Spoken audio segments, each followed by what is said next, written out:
할렐루야. 명절을 앞두고 제가 말씀을 묵상하면서 이제 명절이 되면 제가 늘 유대인의 명절과 유대인들의 명절을 어떻게 보냈는가 이런 말씀을 제가 많이 전했더라고요.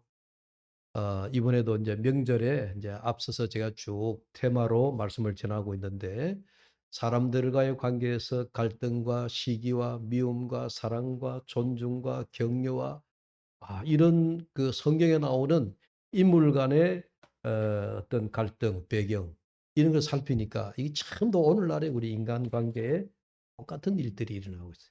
그래서 오늘도 이제 그런 측면에서 예수님과 사마리아 여인 사이에 일어난 일을 제가 묵상을 하게 되어졌는데 여러분 명절이 되면 뭐랄까요? 이게 이제 인터넷에 보니까 제가 한번 검색을 해봤어요. 명절이 되면 해서는 안 될 말, 검언이라 그래가지고 명절이 되면 이제 자녀들이 오고 또 친지들을 만나고 안 그러면 또 오랫동안 헤어졌던 여러 가지 친구들, 동료들 이렇게 만나가지고 막 얘기를 하는데 즐겁고 유쾌해야 될 명절에 여러분 말 한마디 실수 때문에 마음에 상처를 입고 이 명절이 유쾌하지 못한 그런 일들이 종종 있다. 그래서 인터넷에 명절에 해서는 안 될 검은 베스트 3가 나오더라고요. 첫째가 뭐냐? 정치 이야기를 하지 마라. 이렇게 나와 있어요. 부모 자식 간에도 명절에 만나가지고 야 나는 어느 당을 지지한다. 너는 어느 뭐 이러면 정치 얘기를 하다 보면 조그만 싸움이 나중에는 부자지간에도 이게 대화가 끊어져 버리고 그렇게 된다. 그래서 명절에 오랜만에 만나는 부모 자식 간에 또 형제들 간에 정치 얘기를 하지 마라. 그게 인터넷의 제1 검언이에요. 그다음에 두 번째는 부모가 자녀들에게 야, 너 결혼 언제 할래? 여러분, 이건 공감이 되는 이야기죠. 요즘 자녀들이 자꾸 이제 결혼이 늦어지니까 부모가 걱정이 되어서 타지에서 직장 생활을 하다가 돌아온 자녀들에게 예, 너 요즘 만나는 애인 있어 없어? 결혼을 언제 할 거야? 그런 이야기를 절대로 하지 마라. 그게 이제 우리 자녀들에게 이제 스트레스를 준다는 얘기예요. 또 혹여나 네 학업을 어떻게 잘하고 있냐, 공부 잘하고 있냐? 뭐 이런 이제 이야기들. 또 아니면 너 진로, 취업은 어떻게 돼 가느냐? 그렇지 않아도 취업하기가 어려운 우리 젊은 청년들에게 부모의 마음은 걱정스러워서 야, 너 진로는 어떻게 할 거냐? 공부는 어떻게 하냐? 결혼은 어떻게 할 거냐? 마음을 가지고 부모가 얘기하는데 그런 얘기가 우리 자녀들에게는 스트레스가 될 수 있다. 그 다음에 마지막 세 번째는 보니까요. 뭐겠습니까? 형제지간에 재산 이야기 하지 마라. 이제 그게 세 번째로 올라와 있더라고요. 야, 이 명절 때가 되면 형제 간에 대소간에 모이면 집안에 재산 분쟁이 있을 수가 있어요. 여러분 이건 우리 동네 얘기는 아닌데 이웃 동네 그런 사례가 많아요. 예. 옛날에 제가 있던 교회도 이 명절 아침에 재산 문제 때문에 형제들 간에 다툼이 일어나가지고 원수가 돼버리는 그런 경우가 있더라. 모처럼 즐거운 명절에 모여서 돈 얘기하지 말라는 게. 유산 얘기하지 말라 하는 그런 이야기가 좌우지간 이번 명절에 베스트 3, 1, 2, 3로 세 가지를 꼭 이야기하지 마라 하는 인터넷에 통계가 나오는데 어쨌든 여러분 우리가 명절에 좋은 기분으로 만나서 헤어질 때에 상처가 되는 그런 대화를 하지 않기를 간절히 바랍니다. 오히려 형제들에게 우리가 격려하고 또 사랑하고 지지하는 그런 이야기로 유쾌한 명절을 보내게 되기를 주의 이름으로 축복합니다. 오늘 본문의 내용은 우리가 익히 너무 잘 아는 내용입니다. 사마리아 성의 수가라고 하는 동네. 그러니까 이 이스라엘에 보면은 팔레스타인이 이렇게 있는데 그 중간에 이 수가성 마을에 한 성이 있는데 그 성이 또 우물이 있더라. 대충 여러분들 머릿속에 옛날 저희들이 어릴 때의 동네의 공동 우물, 여러분 기억나시죠? 연세 많으신 우리 장로님, 우리 권사님들이 어릴 적 생각하면 요즘과 같이 집안마다 수도가 없었잖아요. 꼭지만 털면 물이 쫙 나오는 그런 수도 시설이었고, 동네 한복판에 여러분 공동 우물이 있어서 그 우물가에 여인들이 모여가지고 여러분 그게 물을 기르고 또 여러 가지 필요한 정보도 교환하는 그런 장소가 우물이었습니다. 아마 이 사마리아 수가성 우물가에도 그런 일들이 일어나지 않았겠느냐. 그런데 여러분, 이 사마리아 가운데 수가라고 하는 동네, 여러분 그걸 잘 생각하셔야 돼요. 지역이 사마리아 지역이다. 유대인들은 예루살렘을 오갈 때에, 우리로 말하면 서울로 갈 때 이야기죠. 서울로 갈 때에 예를 들어 서울에 바로 직선으로 가면 우리가 곧장 잘 갈 수 있는데, 그 직선 코스 중간에 사마리아라고 하는 지역이 있는 거예요. 그러니까 유대 사람들은 이 사마리아 지역을 통과해서 지나가면은 소위 지름길로 예루살렘으로 갈 수 있는데, 이상하게 유대인들은 이 사마리아 지역을 피해서 삥 둘러간다는 얘기. 우리는 말하면 서울로 가는 좋은 고속도로 길로 가지 아니하고 지방 도로로 굽이 해서 돌아가더라. 여러분 이유를 많이 들었겠지만 그건 왜 그럴까요? 유대 사람들이 사마리아 사람들을 별로 좋아하지 않았기 때문에. 오늘 성경에 보면 유대인들이 사마리아인과 상종치 않더라 하는 그런 정보를 가르쳐 줍니다. 예수님도 유대 사람이거든요. 그러니까 다른 유대인들과 똑같이 예루살렘으로 가기 위하여서는 그 사마리아 지역을 피해서 돌아가야 되는데, 예수님은 그런 것 아랑곳하지 않으셨다. 그 다음에 또 본문에서 중요한 이런 관념, 이런 통례가 나옵니다. 남자와 여자가 공개적인 장소에서 함께 만나서 대화를 하지 않는다 하는 그런 이 분위기를 보여줍니다. 그런 말들 우리가 어디서 볼 수 있습니까? 사마리아 여자가 예수님에게 하는 얘기를 통하여 알 수 있습니다. 당신은 유대인으로서 사마리아인 여자인 나에게 어찌하여 물을 달라 하십니까? 말을 걸어오느냐 그 얘기죠. 그러니까 그 당시에 풍습으로 봐서는 남자와 여자가, 그것도 유대인 남자와 사마리아 여자가 함께 공개적인 우물 장소에서 대화를 한다 하는 것은, 이건 뭐랄까요? 굉장히 아주 이게 별난 일이에요. 그런데 예수님은 그런 걸 아랑곳하지 않으셨죠. 그러고 예수님과 사마리아 여자와 대화하는 시간 우리가 익히 잘 알지만 한낮이다, 대낮이다. 여러분 중동지방을 알지만은 중동지방 배경에는 한낮에는 태양이 뜨겁습니다. 오가는 사람들이 잘 없습니다. 옛날 중동 쪽으로 우리 선조들이 뭐랄까요? 건설 노동자로 많이 파견되어서 여러분 사우디에서 뭐 이런 그런 중동 지방에서 땀 흘려 일해가지고 여러분 그런 외화를 많이 벌여온 걸 알죠. 참 그래서 우리 한국 사람들은 어디를 가도 참 강한 면모가 있습니다. 중동 사람들은 그 한낮에 12시 전후로 해서는요, 태양이 너무 뜨겁기 때문에 일을 하지 않습니다. 일을 하지 않습니다. 전부 다 그늘로 자기들 시원한 곳으로 들어가서 해가 어느 정도 뜨거운 감이 지나고 난 다음에 일을 하러 나오는 거예요. 근데 중동에 파견되어졌던 우리 옛날 건설 노동자들이, 우리 선조 아버지 할아버지들이요, 그 뜨거운 대낮에도 일을 했다 하는 거 아니에요. 그래 한국 사람들이 참 대단해요. 아무튼 아무도 오가는 사람이 그림자 하나 보이지 않는 그런 상황에서 예수님은 피곤해서 우물가에서 물을 한 잔 먹고 가야 되겠다 하는 마음으로 예수님은 가시는 길이니까 사마리아 지역의 수가성 우물가에 앉으셨어요. 그런데 그 시간에 사마리아 여인이 한 사람 온 거예요. 물 기르러. 유일하게.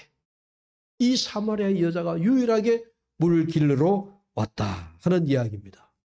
예수님이 아셨죠. 이 시간에는 물을 길르러 오는 여인이 없다 하는 것을 아시는 겁니다. 왜? 그 시간은 사람들이 오가는 시간이 아니기 때문에 모두가 자기 가정에서 시원한 곳에 그늘막에 있지, 이 한낮 대낮에 뜨거운 태양을 빛을 내리쬐면서 우물가에 물을 길르러 오지 않는다 하는 이야기입니다. 그런데 이 여인이 물을 길르러 왔습니다. 여러분, 예수님과 이 여인의 이야기를 우리가 보면 오늘 우리 본문에 아주 좀 장문이지만은 예수님의 말씀을 건네시고 여인이 거기에 답을 하고 또 예수님의 그 말씀을 받아서 또 대화를 이어가시고 그러자 여인이 또 말을. 근데 여러분, 이 본문을 가만히 우리가 보면 이런 상황이 가능하다고 생각하세요? 처음 보는 여자와 남자가 맞닥뜨려 가지고 물 좀 달라. 또 이 물을 마시는 자마다 이런 깊은 대화가 이어져 간다라고 하는 것이 여러분 모르겠습니다. 저는 낯을 많이 가려서 초내성적이라서 그런지 몰라도 처음 만나는 사람한테 어떻게 당신 이름 뭐예요?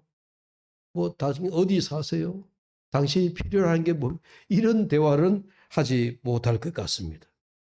그런데 예수님은 우물가에서 상종치 않던 사마리아 여인에게 통념을 깨고 대화를 시작합니다. 물을 좀 주시오. 여인이 깜짝 놀랍니다. 속으로 생각합니다. 내가 어떤 여인인지 이 사람이 모르겠지? 무슨 이런 얘기를 하나? 또 내가 보니까 옷 차림새가 유대인인데 유대인은 사마리아 사람을 보면 피해서 돌아가는데 내가 사마리아 여자인 것을 모른단 말인가? 뭐 이런 온갖 상상을 이 여인이 했지만은 그러나 그 말씀 속에 이렇게 여인이 말합니다. 9절 말씀해 보니까 당신은 유대인으로서 어찌하여 사마리아 여자인 나에게 물을 달라 하시오. 그러니까 여인의 이 말은 아니, 당신은 말도 안 되는 소리를 나에게 하는 것 아니요 라고 하는 그런 투로 우리가 보여집니다. 그런데 놀라운 것은 이 여인과 예수님 사이에 대화가 이어져 갑니다. 제가 이제 목회 상담을 전공했는데요. 상담학을 공부할 때 이 텍스트를 가지고 많은 이제 놀랍니다. 이걸 보면 역시 예수님은 상담의 대가이시다. 어떻게 처음 본 여인한테 그 속마음에 있는 얘기를 다 털어놓도록 예수님이 그렇게 대화를 이끌어 가시는가. 이거는 예수님밖에 할 수 없는 일이다. 늘 이 얘기를 하면서 결론을 그렇게 내면 그러니까 물론 예수님이시니까. 예? 전능하신 하나님이시니 또 전지하신 하나님이시니 우리에게 모르는 바가 없는 하나님이시니 그 독생자 예수 그리스도가 지금 내 앞에 물을 길르러 온 그 여인에게 예수님께서 그 여인을 환히 꿰뚫어 보시고 그 마음을 예수님이 살피셔서 이런 대화를 이어가시는 거구나 하는 것을 우리가 알 수가 있습니다. 10절의 말씀 보십시오. 네가 만일 하나님의 선물과 또 내게 물 좀 달라 하는 이가 누구인 줄 알았더라면 네가 그에게 구하였을 것이요 그가 생수를 내게 주었으리라. 여러분, 물 한 잔으로 시작된 이야기인데요. 예수님의 이야기는 벌써 어디까지 가는 겁니까? 이 물을 먹는 자마다 다시 목마르지 않다. 영생의 생명수에 대한 말씀을 이 여인에게 하고 있습니다. 예수님이 물을 한 잔 달라고 했는데 그 물이 단순한 물이 아니라 오늘날 보니까 예수님이 이 여인에게 내가 생수에 대한 영생에 대한 말씀을 이어가고 있고요. 그리고 오늘 본문의 뒷부분에 19절까지 봐요. 그 뒷부분에 보면 놀랍게도 예수님은 이 여인에게 자기의 뭐랄까요? 하나님의 아들이라고 하는 것을 이 사마리아 여인에게 주님의 신분을 뭐랄까요? 노출시킵니다. 지금까지 아무 누구에게도 예수님이 메시아다, 하나님의 아들이다, 이런 걸 아직까지 밝힌 적이 없어요. 그런데 보세요. 참 하잘 것 없다라고 생각했던 사마리아 그 여인에게 예수님께서 네가 말하는 그 메시아니라. 그래서 나중에 이 여인이 마을로, 그러니까 우물에서 자기가 물을 들어왔던 쪽박도 다 내다 버리고 뛰어가면서 동네에 들어가서 내가 메시아를 만났다 하면서 여인이 얼마나 뭐랄까요, 놀라운 표정으로 그렇게 자기를 말하고 있거든요.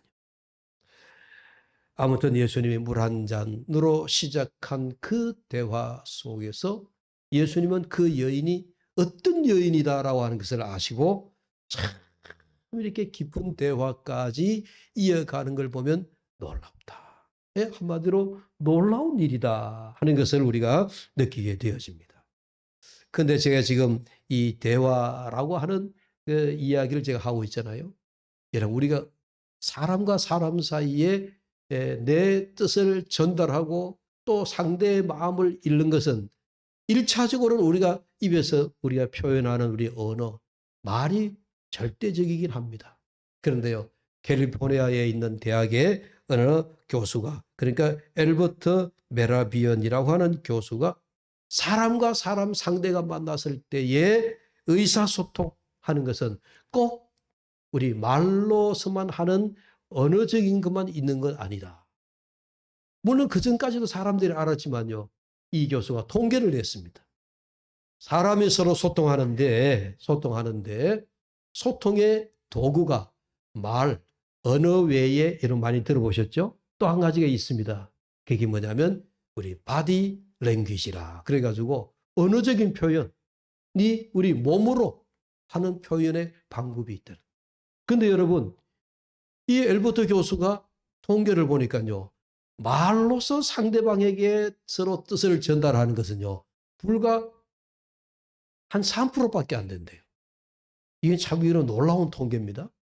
3%밖에 되지 아니하고 오히려 내 몸짓이나 손짓이나 혹은 그 사람이 얘기할 때 얼굴 표정이나 이런 표정들이 97%. 그러니까 대다수가 우리가 비언어적인 요소가 상대방의 마음을 주고받는데 더 필요하다. 어떤 데는요, 좋아하는 사람 말 한마디도 안 하고 손만 콕 잡고 있어도 내 마음이 연애할 때 전달돼야 안 돼요? 전달되죠. 말 안 해도 내 사랑하는 마음이 사랑하는 사람에게 손을 잡고, 왜냐하면 우리 손의 감각이요, 수천 개가 된다는 거예요. 손을 잡으면 이 지금 상대가 나에게 어떤 사랑의 마음이 전달해 오는가. 여러분이 손바닥에 얼마나 언어적인 감각이 많은지 모른다는 거예요. 그래서 상대 손만 탁 잡아도 따뜻한 마음이 전해지고, 사랑의 마음이 전해지고, 모든 마음을 이 손을 잡으면서 다 알 수 있다. 우리 손바닥 감각이 굉장히 중요한 거예요. 그만큼 중요합니다. 많은 언어적인 요소가. 또 여러분, 표정, 얘기할 때 얼굴 표정을 보십시오. 이 사람이 지금 나에게 어떤 메시지를 보내고 있구나. 말은 이해하는데 얼굴 표정을 보면 아니다, 이런 게 여러분 느껴지죠? 이게 언어 표정을 읽기가 여러분 얼마나 어려운지 몰라요. 그래서 이야기할 때 우리가 아이 컨택을 하라, 그렇게 얘기합니다. 얼굴을 보고 얘기하라.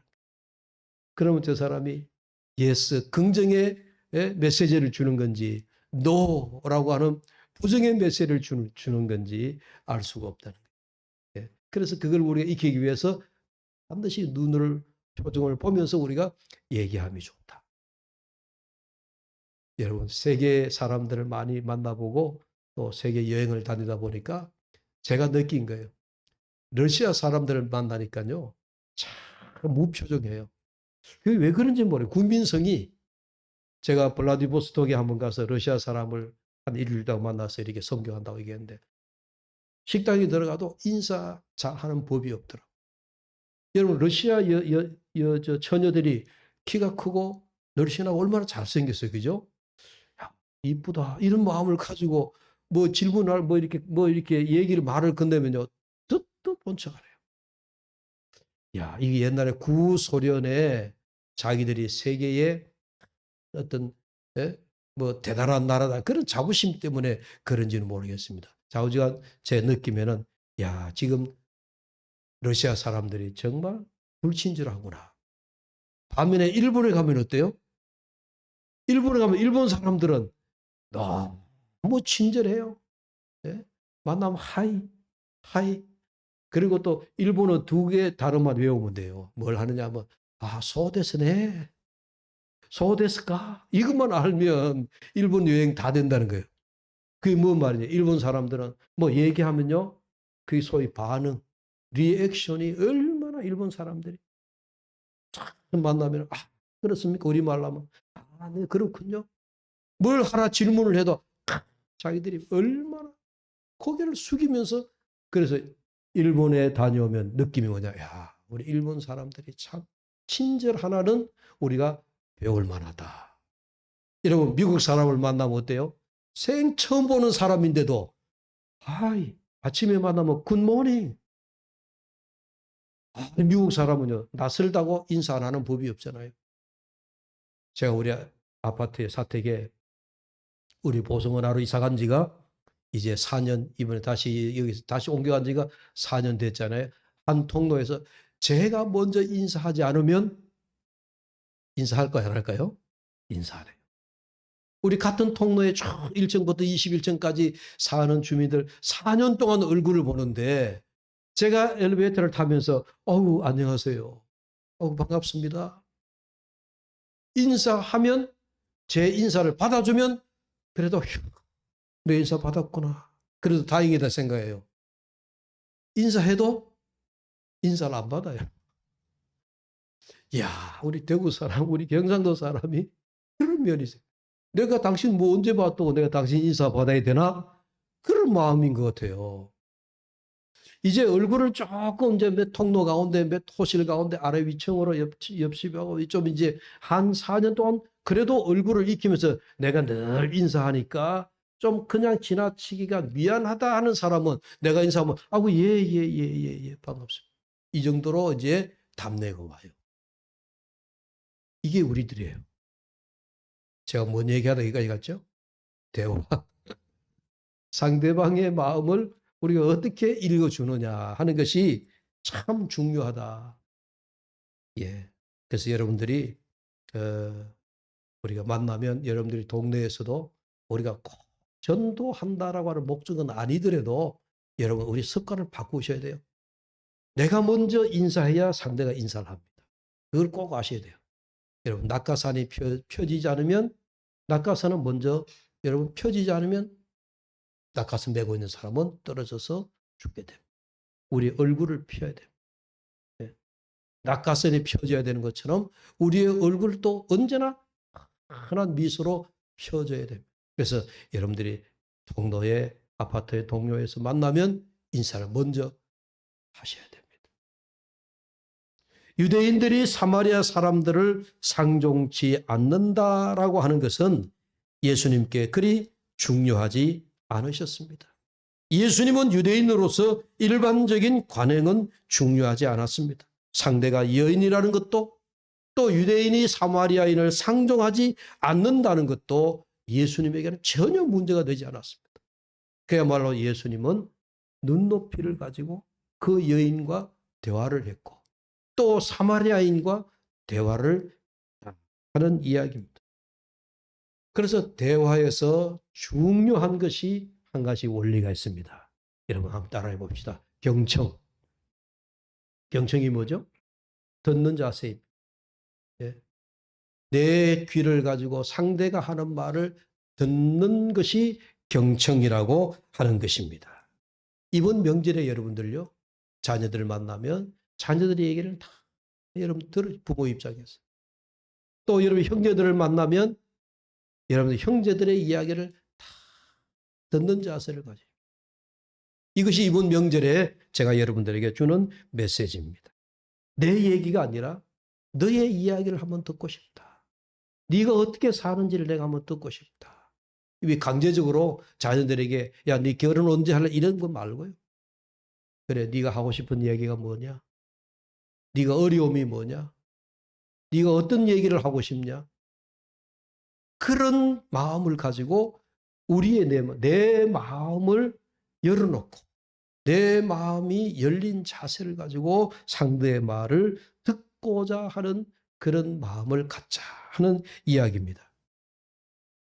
여러분, 코로나 팬데믹을 지나면서 참 우리 한국교회가 어려움에 봉착한 것이 있습니다.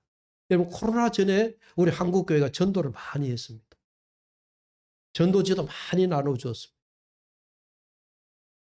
때를 얻든지 못 얻든지 간에 하는 전도지를 나눠주고 했는데 코로나 기간 동안에 사람들과의 접촉을 다 꺼려 했잖아요. 그래서 비접촉 시대가 되고 말았습니다. 여러분, 상인역 지하철을 타고 내려다 보면 상인역이 우리 대구 시내 많은 역 가운데 언컨택트 역이라 그래가지고 비접촉역으로 지정해 놨습니다. 그래 청소하는 사람도 로봇이 와서 청소하고 뭐 로봇에게 물으면 로봇이 대답 말을 해주고 여기 이 상인역을 그런 하나의 샘플역으로 만들었다 하는 이야기를 제가 들었습니다. 이처럼 코로나 시대에 우리가 비접촉 그런 그 문화가 이게 되어버렸어요. 그러다 보니까 교회에서도 전도제를 나눠주고 뭐 이런 게 대다수 한국교회가 다 없어졌습니다. 야, 그런데요. 그런 과정에 이게 뭘 얘기하냐면은 교회와 세상과의 소통이 정지가 되어버렸다 하는 이야기예요.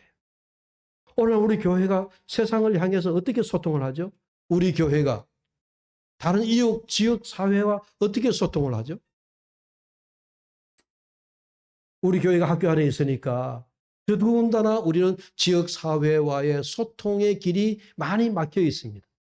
그나마 매주 수요일마다 이 자리에서 드리는 학생 예배에 이번 학기에도 이 자리가 메꾸어지면서 95% 이상이 다 교회 다니지 않는 아이들이 와서 짧은 30분간 예배를 드리는데 참 제가 얼마나 이 아이들 우리 교회에 나오지는 않지만 또 이 아이들이 어느 교회 나갈지는 모르지만 그 예배하는 그 1시간, 그 30분 저의 메시지를 듣는 그 7분의 메시지 그 기간에 어떻게 아이들과 접촉을 할까 제가 늘 고민을 하는 거예요. 그나마 고마운 것은요. 아이들이 구름대 같이 몰려와 주니까 이게 너무 감사한 거예요. 너무 감사한 거예요. 그 시간에 예수 그리스도의 복음을 전할 수 있다는 것이 지금 유일하게 우리 교회가 학교 아이들에게 그렇게 소통하는 한 방법이에요. 이번 추석 명절에 다문화센터, 외국인 근로자 센터에서 저희 교회도 연락이 오고 또 우리 노회도 연락이 와서 목사님, 이번 명절에 이 외국인들 다문화 가정의 아이들이 또 그런 가정들이 추석이 되어도 그들의 고국에 돌아가지 못하는데 계명문화대학 체육관에서 체육 행사를 하는데 목사님 도와주십시오. 제가 문득 생각했습니다. 아, 이것이 교회가 세상과 소통하는 한 방법이 되겠구나. 네? 외국인들을 모아놓고 추석에 추석 명절을 이렇게 잔치를 벌여주면서 거기에서 메시지를 전하고 복음을 전하고 우리 한국 문화의 전통 춤을 추게 하고 이게 하나의 교회가 세상과 소통하는 방법이 되는 거예요. 이렇게 간헐적으로 교회가 그나마 세상과 소통이 일어나고 있다. 이게 참 고마운 일이죠. 앞으로 우리 교회가 이제 코로나 팬데믹도 다 끝나고 했으니까 이제 우리가 전도하는 일에 더 힘을 쏟아야 될 줄로 믿습니다. 아무튼 오늘 말씀을 마무리하면서 여러분 교회도 그렇지만 오늘 여러분 명절을 앞두고 여러분 가정의 일가 친척 또 사랑하는 자녀들 자녀손들 만나게 되어지면 이 명절날 큰 소리 내지 않고 내 소리를 내지 않고 어떻게 하자고요? 자녀들의 소리를 들어주고 예? 부모 형제들의 이야기를 들어주고 내 얘기가 아니라 너의 이야기를 듣고 싶다. 오늘 예수님이 사마리아 여인과 대화하는데 이 여인이 예수님이 야 네가 누구냐? 네 어디서 왔냐? 한마디 그런 말씀 없어요. 만남 그 자체가 이 사마리아 여자가 내가 보니 당신이 유대인 남자인데요. 그런데 그 여인이 자기 입으로 내 남편 지금 없습니다. 내가 5번째 남편을 잃고 내가 지금 살고 있는 남편이 6번째 남자입니다. 여러분, 예수님이 그런 이야기 물었어요? 묻지도 않았어요. 참, 여러분, 얼마나 놀라운 대화가 일어납니까? 우리는 예수님만큼은 되지 않더라도 이번 명절에 그래서 경청하는 자세를 가지고 우리 모든 부모, 형제 또 자녀들에게 아름다운 대화가 많이 있게 되어지는, 그 가운데 생명의 대화가 있게 되어지는, 복음의 대화가 있게 되어지는, 예수님의 이 사마리아 여인과의 마지막 결론이 예수님이 내가 하나님의 아들 메시아다, 복음을 전해줬잖아요. 그런 것처럼 우리 대화의 결론은 복음입니다. 복음을 전해주기 위해서 여러분들의 마음은 열어놓으시되, 여러분들이 많은 말을 하지 말고 상대의 말을 많이 들어주는 이번 복된 명절이 되시기를 주의 이름으로 축복합니다. 기도합시다. 하나님 아버지, 감사합니다. 이번 명절에도 하나님, 사랑하는 가족들을 만나게 됩니다. 그러나 그 가족들을 만나 즐겁고 유쾌한 명절이 아니라 마음의 상처가 되고 아픔이 되는 명절이 되지 않도록 하나님 아버지, 내 마음을 열고 모든 형제 자매 또 모든 자녀들의 모든 이야기를 잘 들어주는 듣는 자가 되게 하여 주시옵소서. 그리하여 이번 명절에는 하나님 아버지, 그리스도 안에서 복음의 축제가 일어나고 또 아름다운 잔치가 있는 그런 명절, 기쁜 명절이 되도록 성령 하나님이 도와 주시옵소서. 예수님의 이름으로 기도하옵나이다. 아멘.